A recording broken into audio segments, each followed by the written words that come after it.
नमस्कार दोस्तों, हमारी भारत भूमि पर अनेकों ऋषियों मुनियों ने जन्म लिया, जिन्होंने अपने महान कार्यों के द्वारा इस भारत देश की कीर्ति को दसों दिशाओं में फैलाया। उन्हीं ऋषियों में से एक थे पिप्पलाद ऋषि। आज हम बताएंगे कि पिप्पलाद ऋषि कौन थे, उनकी शत्रुता शनिदेव से क्यों थी। पिप्पलाद ऋषि के पिता का नाम था महर्षि दधीच, उनकी माता का नाम था सुवर्चा। शमशान में जब महर्षि दधीच की मांसपिंड का दाह संस्कार हो रहा था तो उनकी पत्नी अपने पति का वियोग सहन नहीं कर पाई और पास में ही स्थित विशाल पीपल वृक्ष के कोटर में 3 वर्ष के बालक को रखकर स्वयं चिता में बैठकर सती हो गईं। इस प्रकार महर्षि दधीच और उनकी पत्नी का बलिदान हो गया। किंतु पीपल के कोटर में रखा बालक भूख और प्यास से तड़प तड़प कर चिल्लाने लगा। जब कोई वस्तु नहीं मिली तो कोटर में गिरे पीपल के फल खाकर बड़ा होने लगा।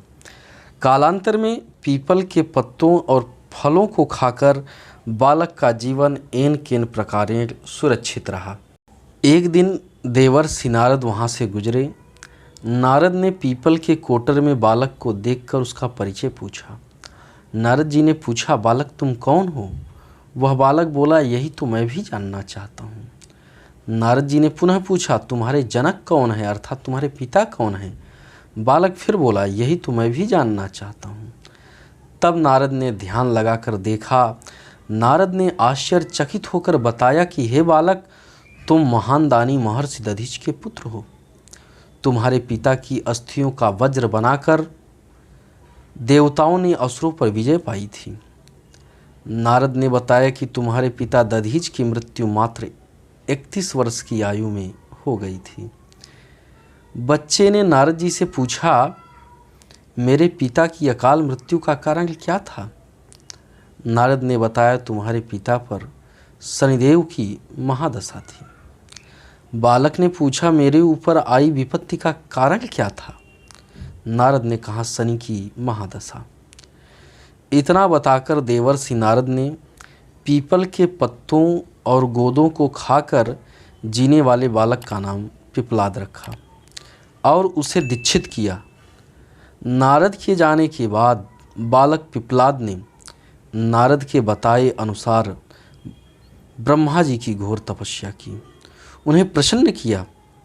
ब्रह्मा जी ने जब बालक पिप्पलाद से वर मांगने को कहा तब पिप्पलाद ने कहा कि हमें ऐसा आशीर्वाद दीजिए कि अपनी दृष्टि मात्र से किसी भी वस्तु को जलाने की शक्ति हो जाए। ब्रह्मा जी से वर मिलने पर सर्वप्रथम पिप्पलाद ने शनिदेव का आवाहन किया, अपने सम्मुख प्रस्तुत किया और सामने पाकर आंखें खोलकर भस्म करना शुरू कर दिया। शनिदेव सशरीर जलने लगे। ब्रह्मांड में कोलाहल मच गया। सूर्य पुत्र शनि की रक्षा में सारे देव विफल हो गए। सूर्य भी अपनी आंखों के सामने पुत्र को जलता हुआ देखकर ब्रह्मा जी से बचाने हेतु अनुनय विनय करने लगे। अंत में ब्रह्मा जी स्वयं पिप्पलाद के सम्मुख पधारे और शनिदेव को छोड़ने को कहा, किंतु पिप्पलाद किसी भी दशा में शनि को छोड़ने के लिए तैयार नहीं थे। तब ब्रह्मा जी ने कहा कि आप शनिदेव को छोड़ दीजिए, उसकी जगह पे आप हमसे 2 वरदान मांग लीजिए। तब पिप्पलाद ने शनिदेव को छोड़ दिया और 2 वरदान मांगा। पहला वरदान में उन्होंने मांगा, जन्म से लेकर 5 वर्ष तक किसी भी बालक की कुंडली में शनि का स्थान नहीं होगा, जिससे और कोई बालक मेरे जैसा अनाथ ना हो। दूसरा वरदान उन्होंने यह मांगा कि मुझ अनाथ को शरण इस पीपल वृक्ष ने दिया है, अतः जो भी व्यक्ति सूर्योदय के पूर्व पीपल वृक्ष पर जल चढ़ाएगा उस पर शनिदेव की महादशा का प्रभाव नहीं होगा। ब्रह्मा जी ने तथास्तु कहकर वरदान दिया। तब पिप्पलाद ने जलते हुए शनिदेव को अपने ब्रह्मदंड से उनके पैर पर आघात किया और उन्हें छोड़ दिया, जिससे शनिदेव के पैर क्षतिग्रस्त हो गए और वे धीमे चलने लगे। धीमे चलने के कारण उनका नाम शनि चरति अर्थात धीमे चलने वाला पड़ गया। जलने के कारण उनकी काया काली हो गई।